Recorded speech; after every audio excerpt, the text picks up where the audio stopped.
Hello everyone, আমার নতুন আরেকটি ভিডিওতে আপনাদের সকলকে স্বাগত। আজকে বানাবো মুড়ি ঘন্ট। তো দেখুন, মুড়ি ঘন্ট বানানোর জন্য আমি এখানে সব কিছু গুছিয়ে নিয়েছি। এখানে আলু ডুমো করে কেটে নিয়েছি, লঙ্কা চিড়ে নিয়েছি, পেঁয়াজ কুচিয়ে নিয়েছি, একটু আদা আর রসুন গ্রেট করে নিয়েছি, আর এখানে লাগছে গোবিন্দভোগ চাল, আর রয়েছে কাতলা মাছের মাথা। কাতলা মাছের মাথাটা আমি নুন হলুদ দিয়ে আগে থেকেই ভেজে রেখেছি। তো চলুন রান্নার প্রসেসটা শুরু করি।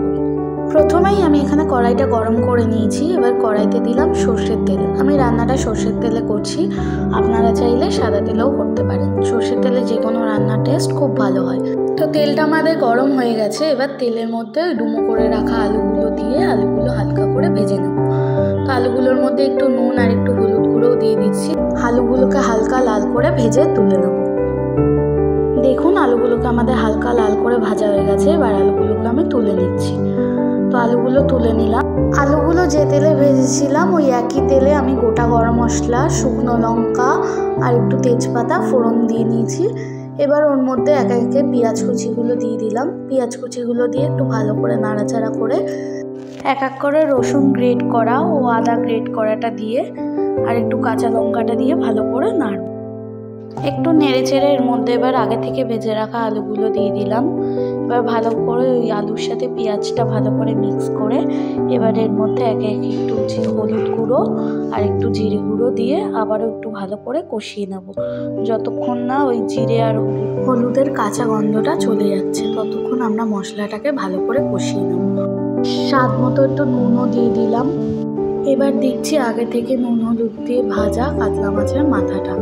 এবার এই মাথাটাকে আমি একটু ভেঙে ভেঙে দেবো যাতে খেতে আরও ভালো লাগে, কারণ এত বড় গোটা মাথা ভালো লাগবে না। তো ওই জন্য আমি একটু দেখুন খুন্তি দিয়ে ভেঙে ভেঙে দিচ্ছি।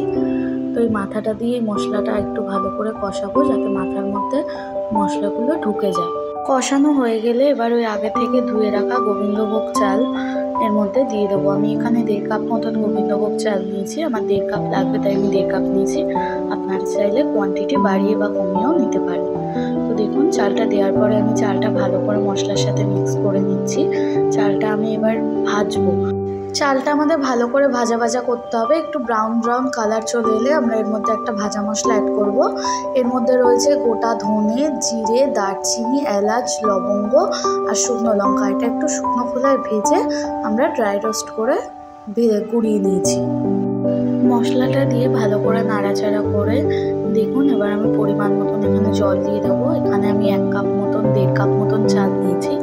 তো যতটা চাল দেবেন তার ডবল জল দেবেন। মানে 1.5 কাপ মতন চাল নিয়েছি, আমি এখানে 3 কাপ মতন 3.5 কাপ মতন জল দিয়ে দিলাম। তো দেখুন, জল দেওয়া হয়ে গেলে একটু নেড়ে চেড়ে আমি এটাকে ঢেকে দেবো। 15 মিনিট লো ফ্লেমে রান্না করার পর দেখুন আমি ঢাকনাটা খুলে নিচ্ছি। তো জল আমাদের অনেকটাই টেনে গেছে। এবার আমি এর মধ্যে একটু মিষ্টি দিয়ে নিচ্ছি যাতে স্বাদটা ব্যালেন্স হয়। তো দেখুন, একটু মিষ্টি দিয়ে নাড়াচাড়া করে আবার একটু ঢেকে রাখবো যাতে চালটা ভালো করে সিদ্ধ হয়ে যায়। 10 মিনিট পর আবার ঢাকনাটা খুলে ওপর থেকে একটু ঘি আর গরম মশলাগুলো ছড়িয়ে একটু ভালো করে নাড়াচাড়া করে আমরা একটু রান্না করব। এবার আমাদের মুড়ি ঘন্ট রেডি হয়ে যাবে।